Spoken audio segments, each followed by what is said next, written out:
Bienvenidos, bienvenidas una vez más a la Azotea Algabeña, un espacio en el que conversamos con personas relacionadas con el pueblo, algabeños, algabeñas, gente que vive y siente con pasión este noble pueblo nuestro. Hola Rafael, estamos hoy con Rafael Arenas Telera. Buenas. Hola Gorka, ¿qué tal?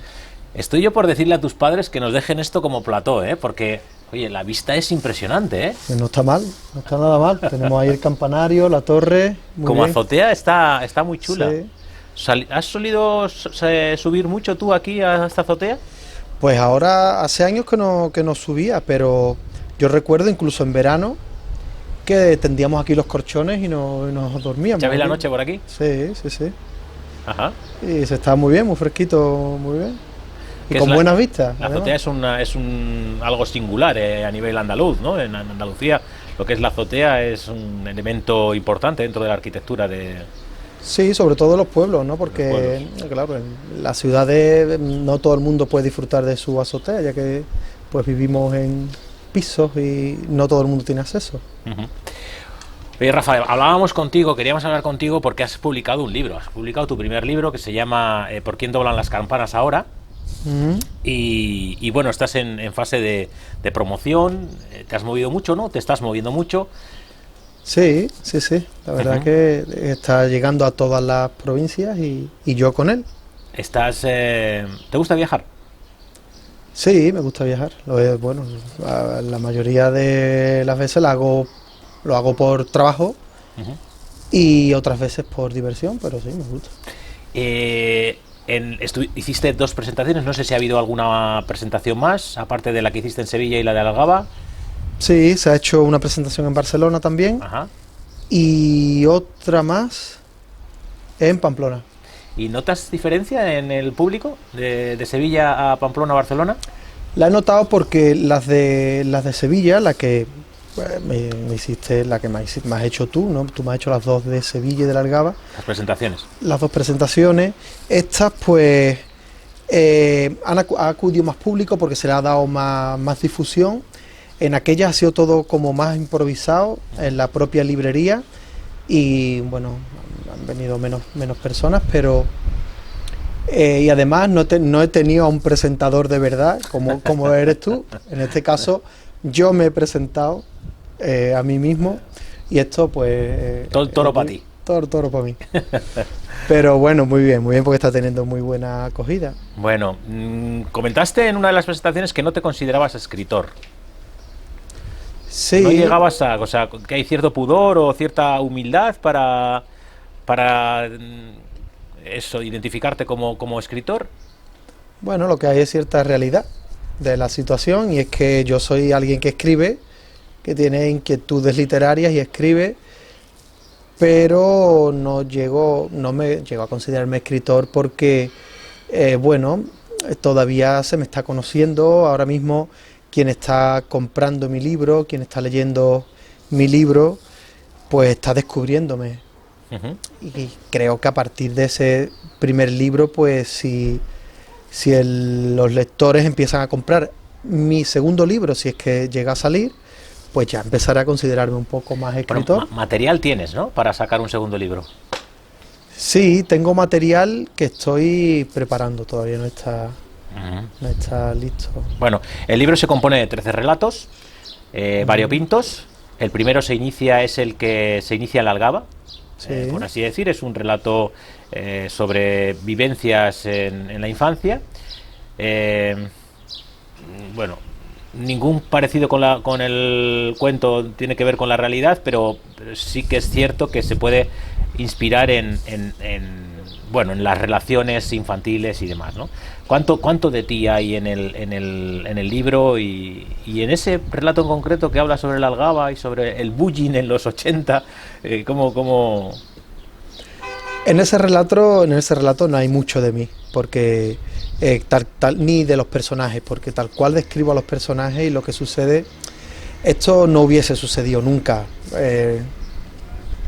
Los protagonistas son mis tres amigos de la infancia, como tú sabes, y yo, y hay otro niño al que le hacemos pasar mal, ¿no? pero esto nunca se dio, ni siquiera nada parecido. Y bueno, hay muy poco de los personajes reales, hay muy poco en ese relato. Pero sí que me parecía divertido y poner a unos personajes reales, como son mis amigos de la infancia, pero en el resto del libro sí que hay mucho de mí. Es un arma de doble filo, porque se lo pueden tomar a bien o se lo pueden tomar a mal, el hecho de que les incorpores en el libro. No, es algo divertido, no se lo van a tomar mal, claro que no. ¿Hay alguien de hecho están encantados. ¿Hay alguien de alguno de los relatos que pueda sentirse mal si lee entre líneas que hacen referencia o que está inspirado en esa persona? Sí, hay un relato concreto en el que una persona también lo pasa mal, pero se lo merecía. Hay un poco, es el poder que tiene el escritor de un poco dar final a las historias que uno quiere, ¿no? O generar una historia que no tiene que ver con la realidad, pero que al final es construir un relato, ¿no? Sí, en este caso, bueno, ¿Jugar a ser Dios, Rafa? A jugar a ser Dios literario, digamos, porque en la vida real hay cosas que no se pueden hacer, ¿no? Que no te permites hacer. Sin embargo, bueno, lo puedes escribir y gozar durante un momento leyendo lo que te gustaría que sucediera. Uh-huh. ¿Y qué sientes cuando escribes? Pues no sé, pero cosas positivas. Me gusta mucho escribir, me gusta mucho imaginar, pensar y sobre todo me gusta mucho cuando tengo algo escrito, luego hacer literatura con eso que tengo escrito.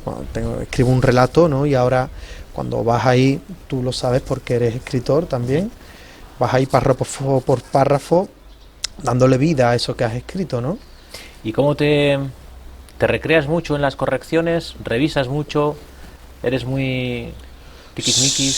Sí, reviso mucho porque, bueno, ahora con la tecnología podemos hacerlo. Seguramente Cervantes no tenía muchas oportunidades de volver atrás y tachar y volver a hacer. O sea, iba al grano. Cuando pensaba en un párrafo para el Quijote, pues lo escribía. Sin embargo, nosotros tenemos la posibilidad de escribir, borrar, volver a escribir, incluir en ese párrafo otro personaje, quitarlo, ponerlo. O sea, esto. Claro. Fíjate que hay incluso inteligencia artificial que, una vez que tiene 2 o 3 o 4 libros de un autor o de una autora, es capaz de generar un libro alternativo a través de ese estilo y por inteligencia artificial te crea su propio libro. Pues eso no lo sabía. Pues sí, y además, bueno, hay incluso, si conocen tu estilo, el estilo en el que tú escribes, tú puedes darle al programa en la orden de decirle, genérame una descripción. Por ejemplo, un sofá.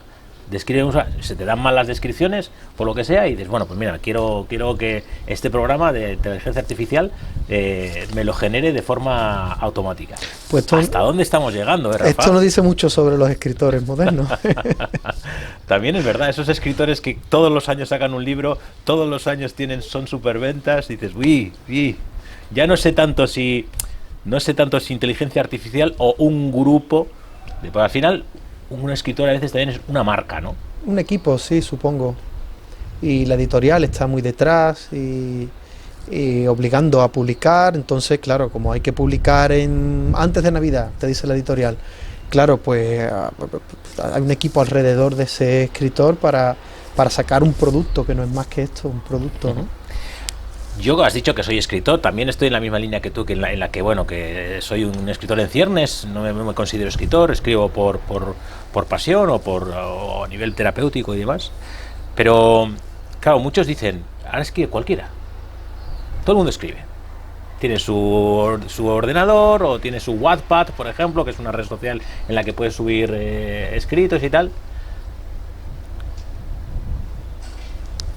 si no lees, no escribes. Eso es un tema, yo creo que es importante. El que escribe sin leer, eso es un error. Y a mí me gusta escribir, pero no me gusta leer. Error. Yo creo que eso no, por ahí no va. ¿Cómo llevas tú el tema de la lectura? Pues el tema de la lectura mucho mejor que todo lo demás que me estás contando, porque esto que has dicho de Wattpad, no tengo ni idea de lo que es. O sea, recuerdo cuando te dije que iba a publicar el libro, que me dijiste, oye, pues súbelo a... Goodreads. A Goodreads. No conozco nada de eso. Goodreads. No conozco nada de eso. No es subir el libro entero, sino es hacer una reseña sobre el libro para que la gente que lo lee lo valore y demás. Realmente no estoy muy en eso, ¿no? Sí que me gusta mucho escribir y lo hago, y me gusta mucho leer, casi tanto como escribir, porque, bueno, además es mucho más sencillo leer que escribir, por supuesto. Y a veces hasta más divertido, ¿no? Porque a veces te estás peleando ahí con un folio en blanco y puede que haya momentos en los que escribir no es divertido, es un trabajo. Te lo estás tomando como un trabajo, pero sin embargo la lectura es muy divertida cuando coges a un autor que te mueve, pues... ¿Leíste lo de Fonte? ¿El de Fonte, aquel que tenías pendiente? Era Preguntar al polvo, ¿no? Sí. No, lo tengo, lo compré, pero no lo he leído. De Fonte he leído La Hermandad de la Uva, ¿no? La Hermandad de la Uva. Digo porque Fonte, Bukowski, haces referencia bastante a Bukowski, además hablas de Bukowski como uno de los autores que te influyen en tu escritura, ¿no? Sí, Bukowski me gusta mucho, lo que he leído de Fonte también, y me gusta mucho también Raymond Carver, que no sé si conoces, supongo que sí. Está mucho, muy es fantástico, también es de relatos, es un creador de relatos. Creo que no escribió ni una sola novela. Sí, ¿no? Sí. Así que también lo he leído mucho, y bueno, y Salinger, que es mi favorito. Y eso que Salinger, pues, escribió uno o dos, si acaso, ¿no? Escribió mucho, pero publicó poco. Publicó poco. De hecho, creo que está ahí su hijo ahora tratando de publicar todo lo que ha encontrado por ahí de su padre, o lo está poco poniendo en orden para sacar algo, y estamos aquí como las águilas. Muy bien, oye, entonces dices que lees Bukowski, Fonte, Raymond Chandler, alguna cosa más, algún género en concreto, algo que te atraiga, porque no hay un género que te defina en los relatos, pues son varios, por así decir, ¿no? Los que en los 13 hay de todo, ¿no? Supongo que tampoco tengo un género definido, porque ya ves el escritor que soy súper nuevo, ¿no? Así que quizás no he encontrado todavía mi manera de escribir, y utilizo pues todas las técnicas que tengo en mente y que conozco, ¿no? Entonces, poco estoy ahí. Hay mucho, no es un género, el género taurino no es un género en sí, pero sí que es cierto que de los 13, unos 4 o 5, ¿no? Relatos, sí, más hacen o menos referencia a una faceta tuya, que es la de picador, y concreto en el tema del mundo del toro. A ver, aun siendo unos relatos que hablan sobre cuestiones tecnicistas del toreo, son relatos a los que se puede acercar a alguien que no es aficionado a los toros, o que no. Sí, están escritos con esa idea de que no sea necesario ser taurino ni conocer mucho sobre el mundo de la tauromaquia, sobre la jerga, para enterarte de lo que está pasando ahí, ¿no? Hay en casa de tus padres, ahí abajo en el salón, un montón de fotos tuyas de picador, o relacionadas con el toreo. Sí, sobre todo de mi abuelo. Y sin embargo, de tu abuelo son, tu abuelo... Las hay de mi abuelo y mías también, claro. Mi madre se encarga de ponerlas por igual, a su padre y a su hijo. Para que haya un poco de equilibrio, ¿no? Para que no haya pique. ¿Sigue tu abuelo? ¿Seguimos disfrutando de tu abuelo? No, mi abuelo murió en 2010. ¿Cómo marcan los abuelos, Muchísimo. A mí mi abuelo me marcó muchísimo. Mi infancia me la marcó muchísimo, porque, bueno, tuve la suerte de disfrutarlo durante muchos años. En que yo era profesional, porque yo empecé a torear con 13, y mi abuelo murió cuando yo tenía 29, así que estuve 16 años de mi vida pudiendo hablar con él y te decía, por aquí tauromaquia. tienes que picar, por aquí tienes que hacer esto, tienes que hacer chiquito, chiquito, apaña temas en esto, tal. Sí, mi abuelo era muy poco de hablar y dar consejos. Yo tenía que un poco que obligarlo casi, pero claro que, bueno, la mayoría de las cosas que aprendí en un principio, pues las aprendí de él, de lo que él me decía. Luego hay muchas cosas que solo aprendes por ti mismo, ¿no? Una vez que te haces profesional y vas descubriendo cosas y perfeccionando y sobre todo descubriendo cosas que no te pueden enseñar y que las tienes que descubrir por ti mismo y practicar sobre la marcha. ¿Por qué no picas ya últimamente? Hace 2 años que no toreo, desde antes de la pandemia, y bueno, me estoy dedicando más a la faceta de la música. Esto no quiere decir que no quiera torear. De hecho, mi idea es jubilarme como picador de toros y para esto tengo que torear. Pero bueno, ahora me puedo permitir no hacerlo. También es cierto que el mundo del toreo en sí está un poquito de bajón en ese sentido. Ahora hay menos festivales, menos... Sin duda esto influye, claro, para que yo me haya decantado por otro mundo que está más en auge, digamos, o que no ha perdido nada de su esencia o vigencia desde hace... de hecho, desde la pandemia para acá, la tauromaquia le cuesta mucho arrancar, a la tauromaquia le cuesta arrancar. Sin embargo, la música, en el momento que abren leyes de aforos y tal, pues se reactiva perfectamente como si nada hubiera pasado. Hablas de música, tú concretamente haces un cover, ¿se llama? ¿O lo haces? No sé muy bien. Cover, son homenaje, tributo a Queen. Ay, tributo, esa es la palabra que no me salía. Tributo a Queen. Y te metes en el papel de Freddie Mercury, que por eso luces bigote de vez en cuando. Por eso luzco este bigote, este horrible bigote. ¿No te gusta? No, no me gusta. Me siento obligado por el personaje, claro. Y juego a tenerlo o no tenerlo dependiendo de la fecha del próximo concierto, lo más cerca o más lejana que esté. Tienes un concierto en 20 días, ¿no? Y ya tienes un frondoso bigote, o sea que quiero decir que lo coges con tiempo. Sí, porque bueno, he tenido un concierto hace unos 4 o 5 días también, el fin de semana pasado, y claro, hay que calcular entre conciertos si quitármelo, si da tiempo en 20 días, un mes, en tener un bigote que merezca la pena, claro. Y cuando te estás metiendo en la piel de un fenómeno como Freddie Mercury, con sus, no sé, con su excentricidad, su forma de ser tan auténtica y su, no sé, ese potencial, o sea, ¿cómo lo vives respecto al punto de vista de interpretación? ¿Cómo lo vives? Y un poco comparado con el toreo, ¿no? O sea, cuando estás toreando, ¿cómo te sientes? Y cuando estás encima del escenario como Freddie Mercury, ¿cómo te sientes? Y si hay algún paralelismo en ambas facetas. Cuando estoy toreando no tengo que ser nadie, soy yo. Soy yo ejerciendo una profesión y ahí pues no finjo ser nada ni nadie, ¿no?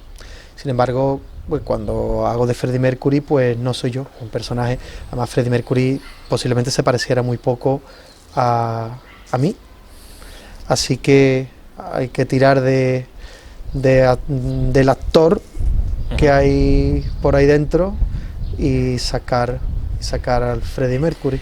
Pero es hacer un tributo tocando tú, no tocando en playback ni nada, sino tú tocas en tu piano, sois una banda, que a uno me imagino que hará de Brian May, ¿no?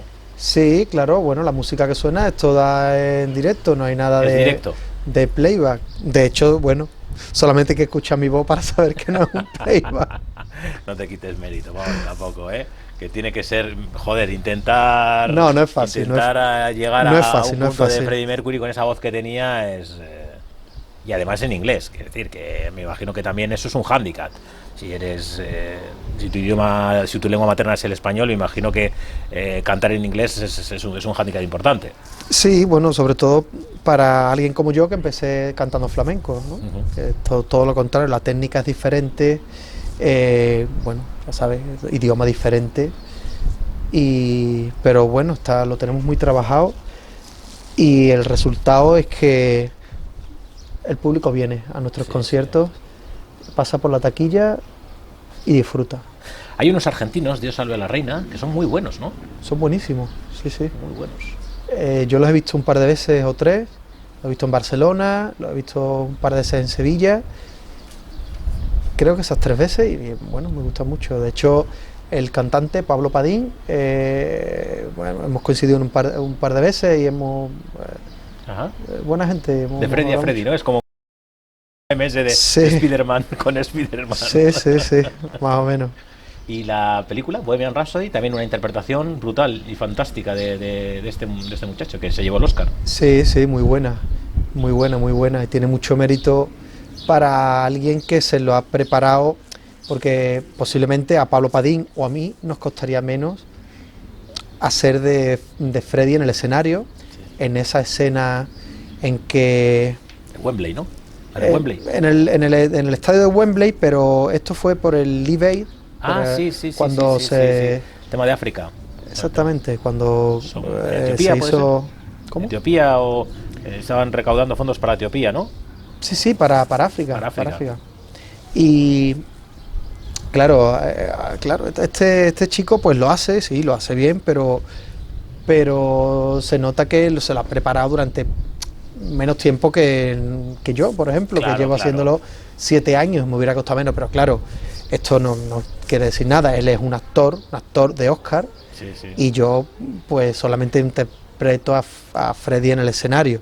Si a mí me hubiesen elegido para este papel, pues me hubiera costado muchísimo hacer las escenas fuera del escenario, porque no soy actor. Sí que es cierto que plano a plano tú pones la secuencia del concierto original y la de la película, y plano a plano el tío la va clavando postura por postura y demás. ¿Vosotros también sois, o sea, tú también haces referencia a situaciones concretas de conciertos o es un poco más de, bueno, soy el personaje y ahí está?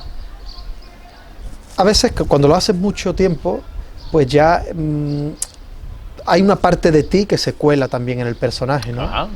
Entonces, sí que es verdad que los que estudiamos a Freddie Mercury tenemos muchos vídeos, tenemos mucho material en YouTube. Nos gusta, en mi caso, a mí me gusta mucho lo que hay de Wembley, de las 2 noches de Wembley. Y claro, está grabado en muy buena calidad, que podemos captar muchas posturas, muchos gestos, ¿no? Claro, y de ahí de donde tiramos, pero sí que es verdad que ya te digo que cuando llevamos muchos años haciéndolo, pues hay una parte de ti que también se cuela en el personaje y que hay un poco de ti también en el escenario, ¿no? Bueno, no deja de ser, empezaron en una época en la que, bueno, pues el pop rock que ellos hacían estaba un poco, no en decadencia, pero sí que tiraba más en Inglaterra el tema del punk y todo ese movimiento punk que triunfó con los Sex Pistols, con The Clash y demás, o sea que se mantuvieron ahí en una época complicada, ¿no? ¿Tienes una gira o tenéis una gira? En breve tenéis aquí en Sevilla, habéis estado también en Carmona. ¿Salís al extranjero?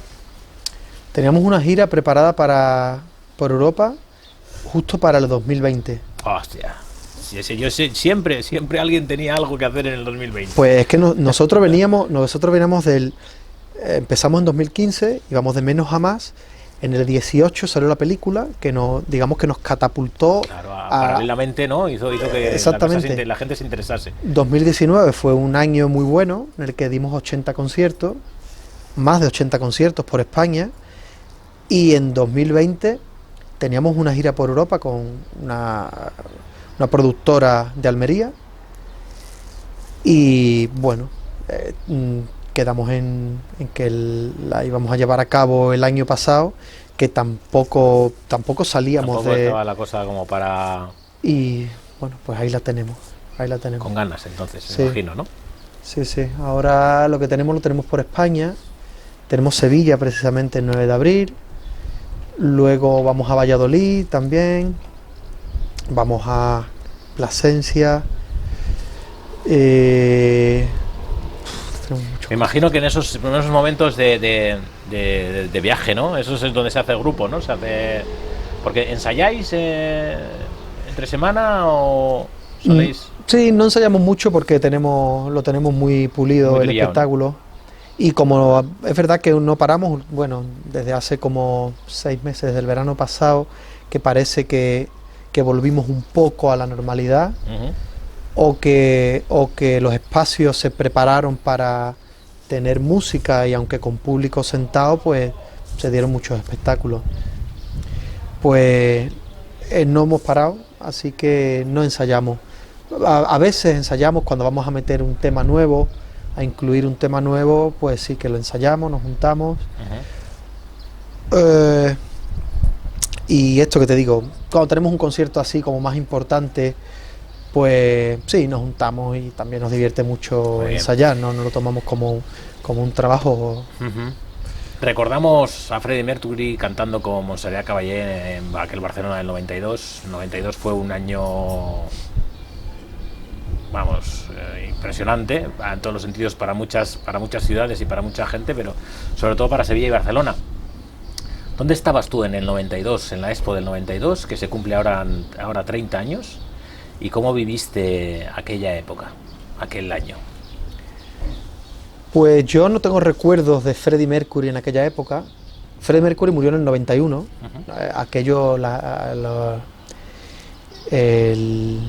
Este tema, Barcelona, junto con otras canciones que grabó con Montserrat, se grabaron como en el 87, creo, 88, 87, 88.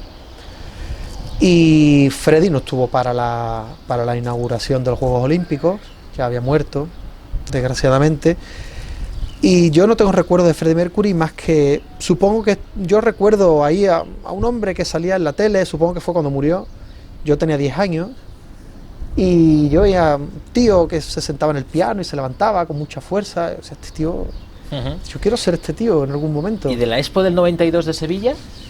Y de la Expo, sí, tengo recuerdos de ir con mis padres, claro, de ir con mi madre embarazada, tenemos un recuerdo, y es que fuimos varios días durante el día a la Expo a visitarla y por la noche un solo día a ver el espectáculo del lago que tú recordarás, ¿no? Con los fuegos y tal. Y mi madre iba embarazadísima de mi hermano pequeño. Pasamos los tornos y cuando llevábamos como 50 metros de los tornos, mi madre decía que se pone de parto. No, fastidia. Que se pone de parto, que habíamos pasado el torno, no llegamos a ver nada. Nos dimos la vuelta. Fue una falsa alarma y ya no volvimos. Esto sería como... Pero esto tu fue, hermano o tu hermana nació en el 92. Claro, nació el 1 de noviembre, la Expo se clausuró esto el pasó 12, terminó el 12 de octubre, ¿no? el 12 de octubre y esto sería como a principios de octubre y un mes después nació mi hermano. Pero aquello fue una falsa alarma que nos impidió ver el espectáculo del rayo, de los fuegos artificiales. De los fuegos. Muy bien, ¿cuál es el dónde podemos conseguir tu libro? Pues en la Algaba está en la librería Cabrera y en APP Algaba, allí en la calle Sánchez Cotán. La librería Cabrera todo el mundo la conoce, está en Pilar García y en Amazon. Estos son los puntos en los que se puede conseguir en la Algaba. Bueno, yo invito a la gente a que lo haga, a que se lea el libro, porque son 13 historias muy, muy interesantes, muy bien hiladas, con un estilo muy hemingwayniano, como decíamos en aquella presentación, en la que es un estilo directo, muy, muy sencillo y muy muy abierto al lector o a la lectora. Y nada, invito a que lo vean. Rafael, ha sido un placer, como siempre. Ya esta es la segunda vez que quedábamos frente a una cámara, sí. pero bueno, ya nos hemos encontrado en otros momentos y siempre es un placer charlar contigo. Lo mismo digo, y además ahora que tenemos ya cierta amistad, que Sí, nos conocemos mucho eso mejor, eso pues es un placer mucho más grande, ¿no? Incluso con mayor naturalidad, si cabe, ¿no? Porque Sí, de hecho, casi que nos hemos olvidado, y que no sea esto algo negativo con respecto al público que nos va a ver, que nos verá en un momento, nos hemos olvidado que había una cámara. de la cámara, ¿no? eso es. Y eso está muy bien, ¿no? Sí, eso da mucha naturalidad y frescura, que es lo que pretendemos en esta azotea.